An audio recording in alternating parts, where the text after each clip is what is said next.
Well, Carrie, thank you so much for being with us for our program today. It's really a joy to talk to you again. And I just want to start by thanking you not only for the book that we're going to discuss, Justice on Trial, the Kavanaugh Confirmation and the Future of the Supreme Court. But first, I just want to thank you for all that you do and that your family does for our country and for our culture. You really make a fantastic contribution, and this book is just yet another example of that. Well, thank you, Father. I remember in looking back at this whole incident with now Justice Kavanaugh and reading through this book, I remember a conference call that you and I were on right after Justice Kennedy announced his retirement. We pulled together, as you'll recall, a number of leaders in the pro-life movement, in the church, and in the wider conservative movement. And the purpose of the call was to talk about what do we do now that there's a vacancy, how do we prepare for this confirmation process. And you said on that call words that you knew would come true, but that came true in a way bigger than any of us realized. You said, what is going to happen here is whoever the nominee is, there is going to be character assassination, there is going to be distortion of the record, this is going to be a battle. And, then you end up writing a book about the whole thing together, of course, with another excellent author, Molly Hemingway, and we're very grateful to her as well. But looking back at all that, you knew what was coming, we knew what was coming in general, but how much did this whole saga surpass your expectations and surprise you?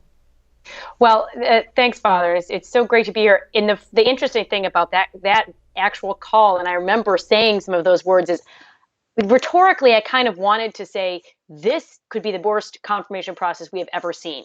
But as someone who clerked for Justice Thomas, I always had that in the back of my mind going, no, we're never going to sink quite to the level of Justice Thomas's confirmation again. And I am sorry to say that after this process, I can say this is the lowest now that our confirmation process has sunk to. We saw those same tactics that were used against Justice Thomas rehashed, brought back, but if at all possible, even in a worse way. They were accusing him of worse crimes than they accused Justice Thomas of, with the same complete lack of evidence. So it was a very discouraging process. And certainly as Molly and I worked in this book, boy, we learned so much more. I think it was all these things that we kind of suspected in terms of the coordination on the left, the senators who were working, with the anti-Kavanaugh forces. And we kind of were surprised to be able to find as much evidence, direct evidence as we did of the things that we suspected. Now we're like, oh, well, yes, that's actually what was happening. And I think it was both kind of discouraging, but also it's good to know what we're up against and what's out there, because it could well be coming for the next nominee as well. You and Molly had countless interviews, people that went on the record, people that you talked to who are anonymous, but it's an immense amount of research that you pulled together. When in this whole process did the two of you decide to bring about this book, and what's the main thing you were hoping to accomplish in doing so? Well, both of us knew that this was one of the most important things that had happened to the country last year, period. It wasn't just Brett Kavanaugh on trial. It was really justice itself on trial. That's why we forgot the name of the book, because people were having attacks on the very rule of law itself, on the notions of due process, over the presumption of innocence. So we knew there was an incredible story there. I had worked on the kind of process for getting him confirmed. Molly, as a journalist, had covered it. And so we were both really familiar with the stories, familiar with a lot of characters. We thought, we know there's stuff out there that hasn't been written about. There are stories that haven't been told. And we wanted to make sure that the stories were told. And as I said, contrasting it with Justice Thomas's confirmation was important for me, because I saw after he was confirmed that this wasn't something where the left just packed up and went home and just said, well, I guess we couldn't block that one. They, knowing that he would be on the court for life, they decided to begin a campaign of discrediting every decision he made, because they wanted to continue that drumbeat. I wanted to try to prevent that from happening with Justice Kavanaugh, with them rewriting history. And I think, anyone who watched the HBO special a few years ago on Justice Thomas saw that revisionist history. And a lot of people who weren't paying attention at the time or have forgotten the details might take that as fact. We want to make sure that doesn't happen with Justice Kavanaugh. People need to know how serious these problems are with our confirmation process. Hopefully that will help us hold people accountable. Hopefully that will help that prevent this from happening to the next nominee. So I think when Molly and I realized that that a lot of the people who were going to be writing stories on this topic were coming at it out of the same group of people who had been working hand in glove with the anti-Kavanaugh forces, we said, someone's got to write the true story. Someone's got to do an accurate portrayal of what really happened. Now, many people, of course, who will read this book, and I know many of our viewers here will purchase and read it, have followed in real time the whole saga. So reading this book, in which you delve into it in a great deal of detail, and yet in a very, very readable way, what do you hope they will learn that perhaps they didn't quite catch when they were watching it live? Oh wow, there's so many interesting things that we learned. One of them was just getting to know a little bit better the people involved. People like Ashley Kavanaugh is a story we love to tell, just because she's such an amazing, strong person. Watching her from really having her character formed, working in the White House through 9/11, she had been through some incredibly trying times. She had been through her husband having two very difficult confirmation processes before, and literally was praying he would not get nominated at the Supreme Court. She thought he was the most qualified person, hands down, but she did not want the family to have to go through that again.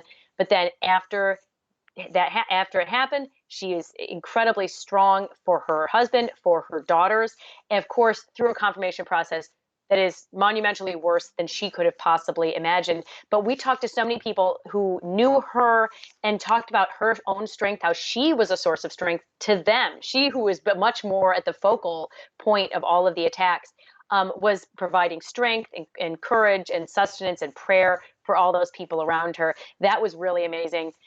Frankly, Susan Collins is another figure that really stood out, that people in the moment, and myself included, a lot of people are going, oh my gosh, she's one of these swing votes. What's she going to do? And I think having gotten a chance to learn more about how she approaches these nominations, I can see why some people within the Senate at the time, I didn't understand why they didn't feel more worried about Susan Collins than they did. Now I know she took this confirmation process so seriously from day one, going detailed levels through his record, through his history, and then when the allegations hit, also taking a very meticulous approach, convinced that she had to be faithful to the rule of law, really, and not prejudge it, not go with just emotions, but wanted to go with facts and evidence. And I think anyone who heard her speech that Friday afternoon before the final vote, I think saw that in real time, that dedicated view of a dispassionate view of the actual facts of the case. It is beautiful, really, to see the different personalities coming through, the people who were key players in all of this. And you mentioned about Ashley, and that brings to my mind that we really learned a lot about a very, very beautiful family here, the Kavanaugh family. You saw the support that they gave to each other as spouses, but also the children. That was an interesting part of this whole drama. And I remember in particular, didn't one of his daughters say, oh, we should really pray for that woman who was accusing Dad of these things. I mean, he's obviously a great husband and father. Right. Yeah, that says a lot about Liza, their daughter, who had that idea to pray for her. But it also says a lot about the parents, that they've raised their daughters to know the real Christian admonition of praying for your enemies and those who are attacking you. That was really powerful.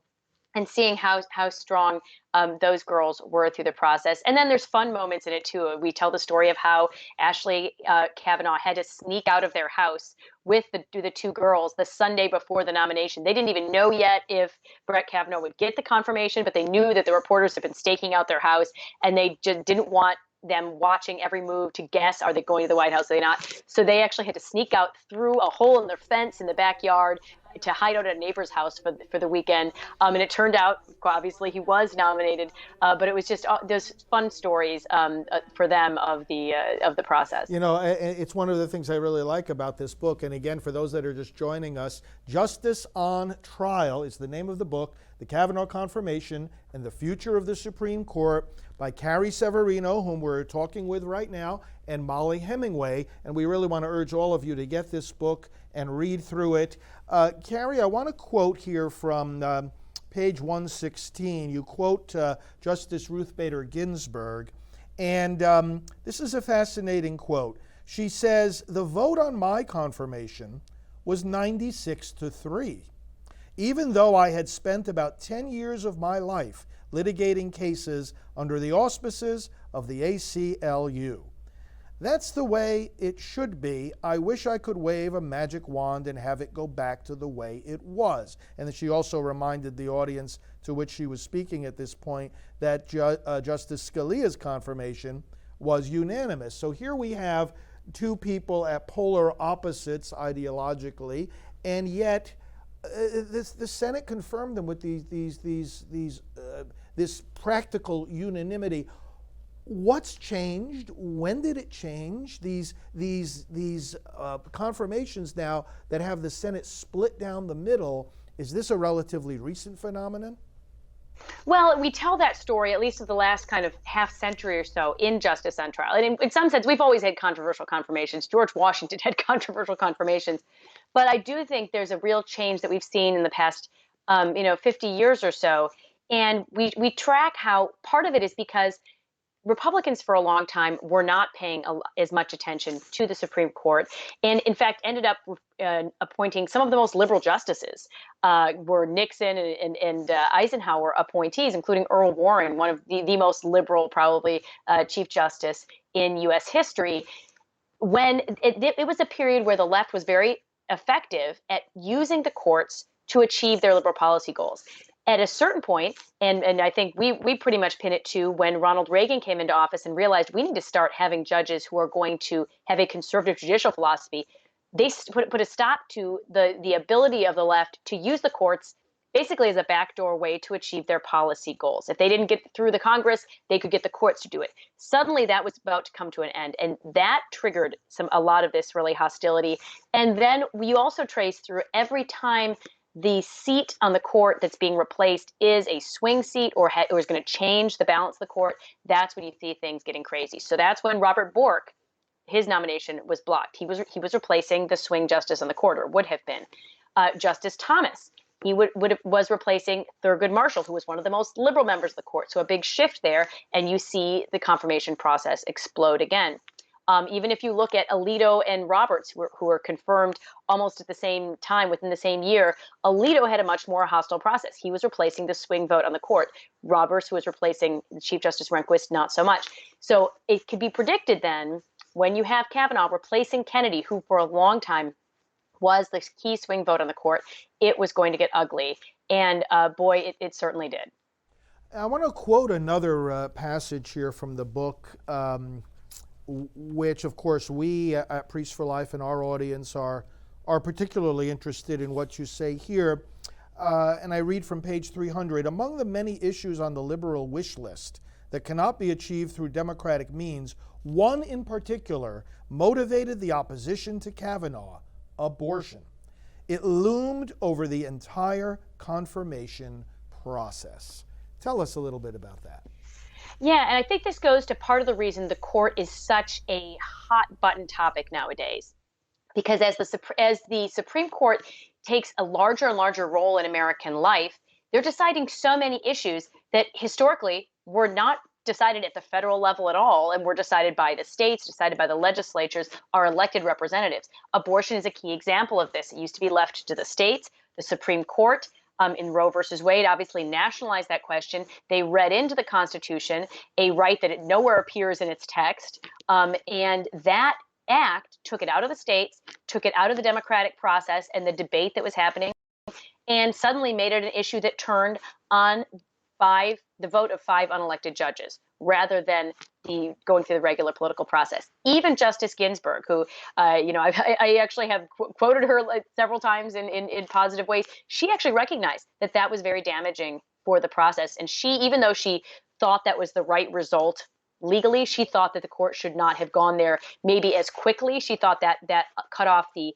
back and forth in the political process, and it made it the hot button issue it is today. I would say if it's not the right legal answer, it's not a matter of slow motion or fast motion. We can change the Constitution at will. We shouldn't change it at all, and we should still leave it to the people.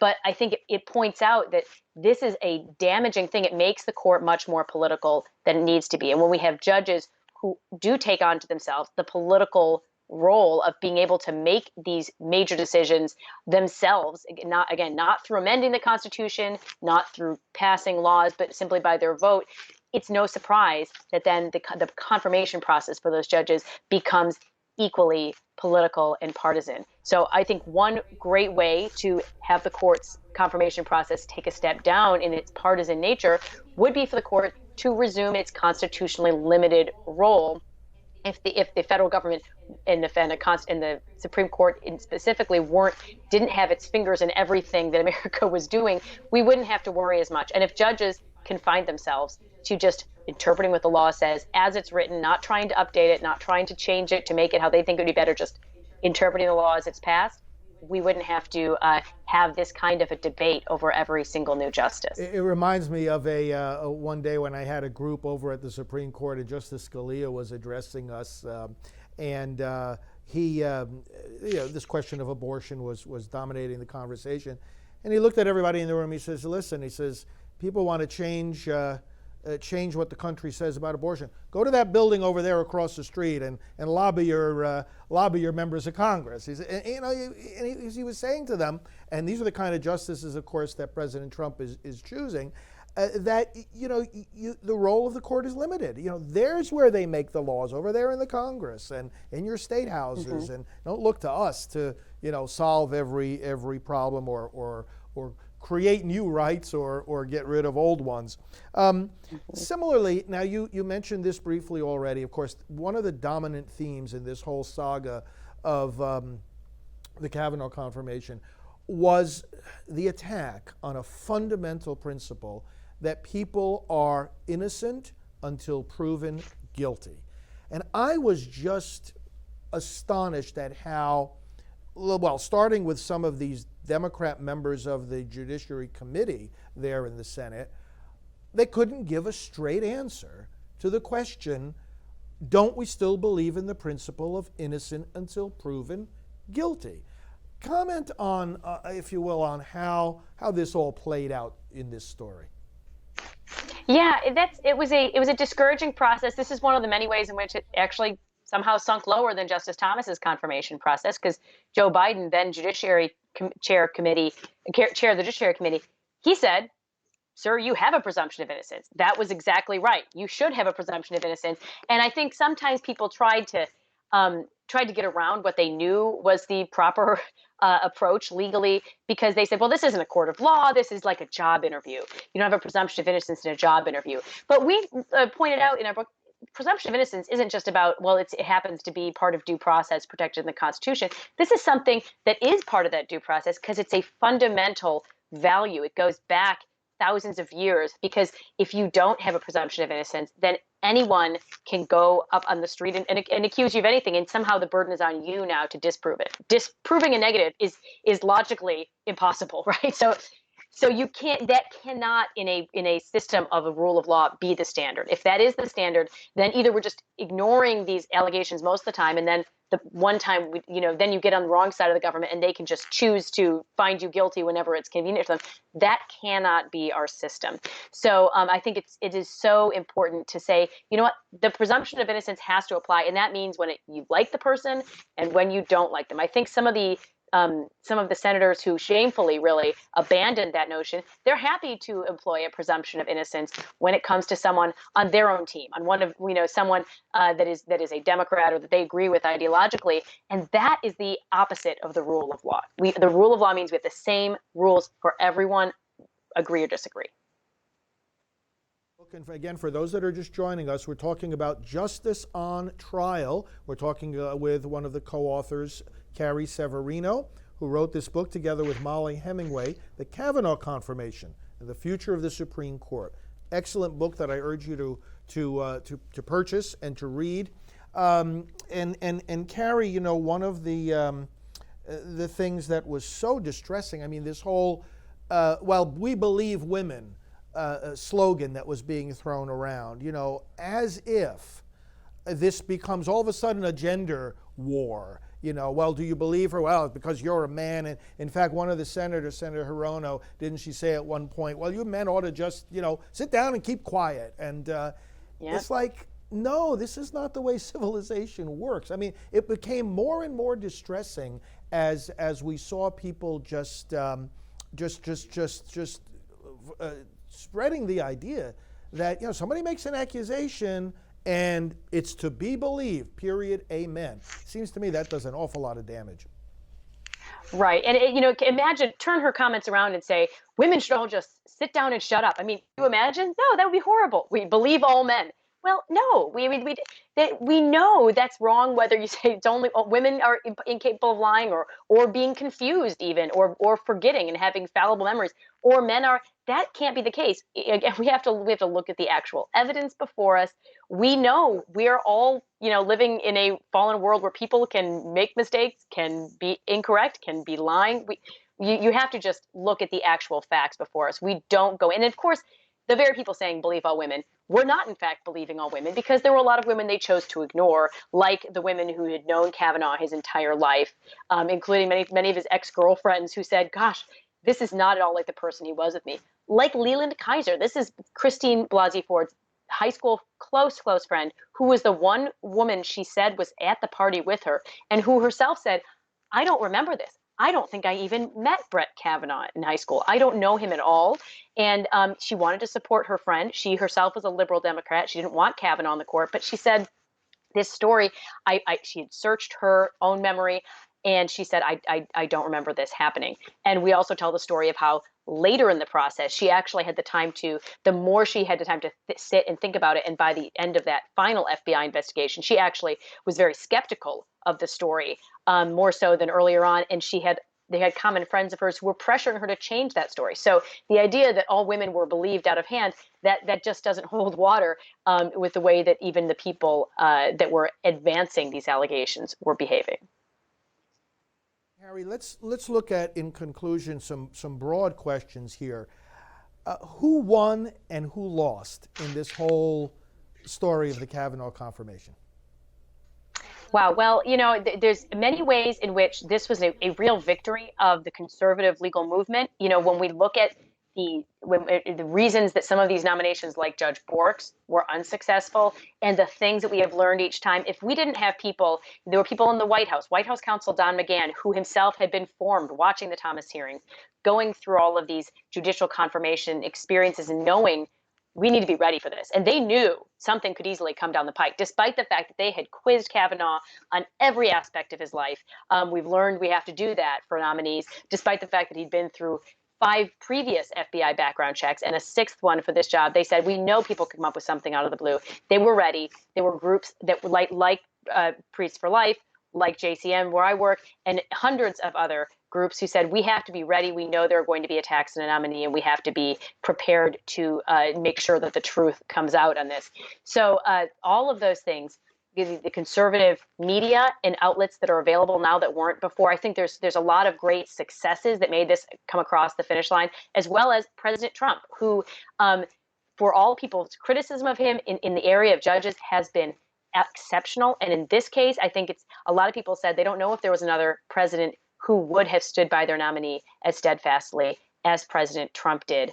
I think at the same time, though, there are a lot of losses. Unfortunately, for all of these people who behaved very badly in this, whether it's senators breaking the rules of the Senate, Senator Feinstein refusing to put this allegations through the FBI confidential process that exists for this purpose, Senator Booker releasing confidential information. You know, there's so many misdeeds here. There were people who admitted to having falsified statements and having told lies about things that Kavanaugh had done. They were referred for criminal investigation. Nothing has been done on those yet. No censure for the senators. The media, who in many cases covered up information they knew would be exculpatory to Kavanaugh, they had nothing negative happen to them. No one lost their job. In fact, they were giving themselves awards for their coverage of the events. So I think in all of those senses, there still is a lot of concern that we have because people haven't been held accountable.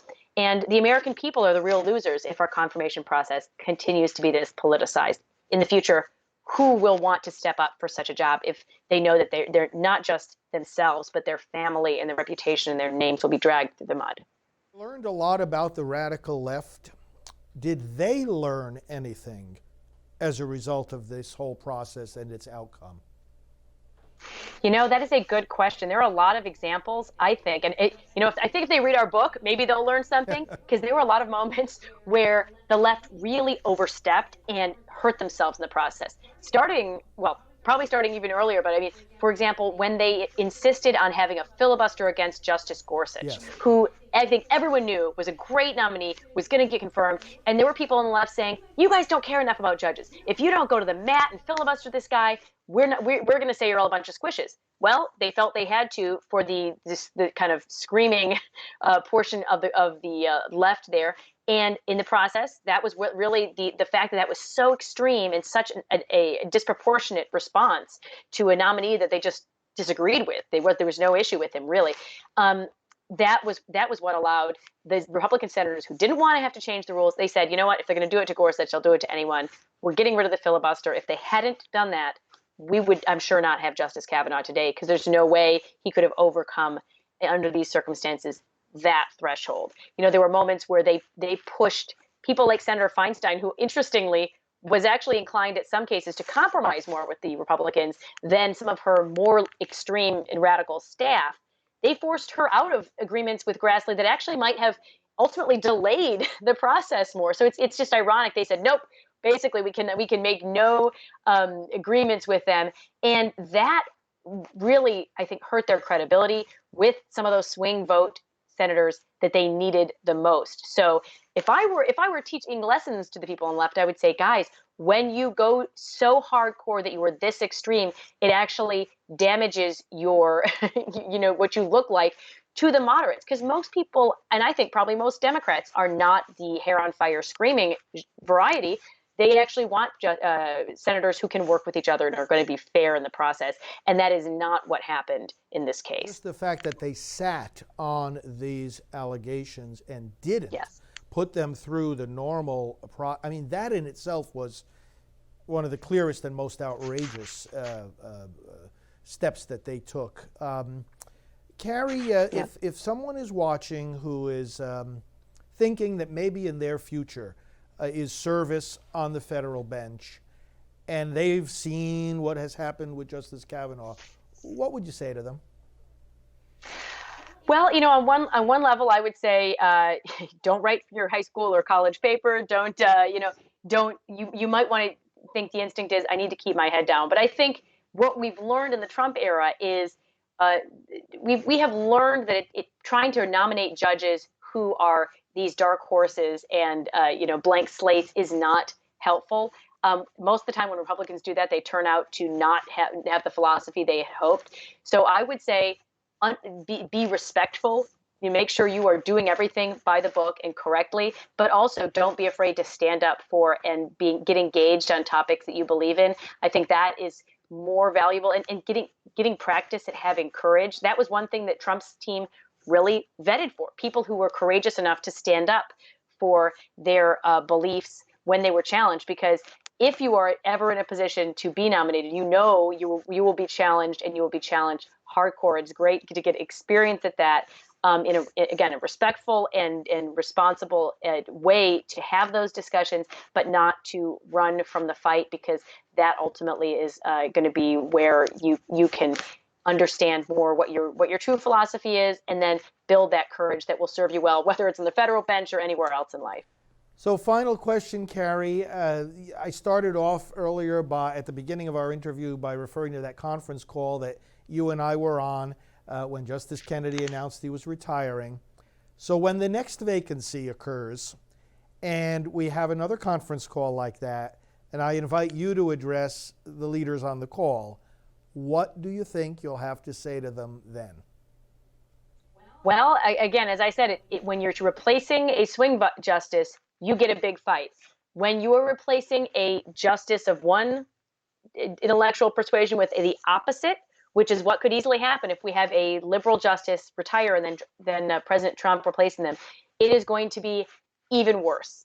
And I don't even know what that would look like at this point, but I think I would say is we have to be ready. We have to know our history because, of course, we don't want to be condemned to repeat it. We have to know so we can recognize the tactics that have been used before so that we aren't taken in by some of these things. But we also have to recognize this is a battle that is worth fighting for. We're seeing so much great success on the federal courts already with some of these really excellent appellate judges, with obviously Justice Gorsuch, Justice Kavanaugh. So it is absolutely a fight worth having. So I would just say, let's go. This is a wonderful time to be able to be fighting to bring more men and women who are going to be faithful to the rule of law to the Supreme Court. Well, you've done a marvelous job. Friends, once again, the book is Justice on Trial, The Kavanaugh Confirmation and the Future of the Supreme Court by Molly Hemingway and our guest today, Carrie Severino. Please get this book, read this book. Carrie, what would you recommend? Is Amazon the best place to get it? Amazon has it. Barnes & Noble has it. Check your local bookstore. I think Costco is carrying it now. So anywhere books are sold. Fantastic. And this, my brothers and sisters, will help prepare us for the next vacancy on the Supreme Court, which can happen at any time. It is not something that anybody has full control over. And this will remind us of something we're constantly saying: elections have consequences. Let's let this motivate us as we move very, very soon right into the heart of the 2020 elections. Carrie Severino, thank you so much for all your work, not only on this book, but for all that you do to help us all understand the way the courts function and our important role in this aspect of our self-governance. God bless you and your family, and thanks for being with us today. Thank you, Father. Have a good day.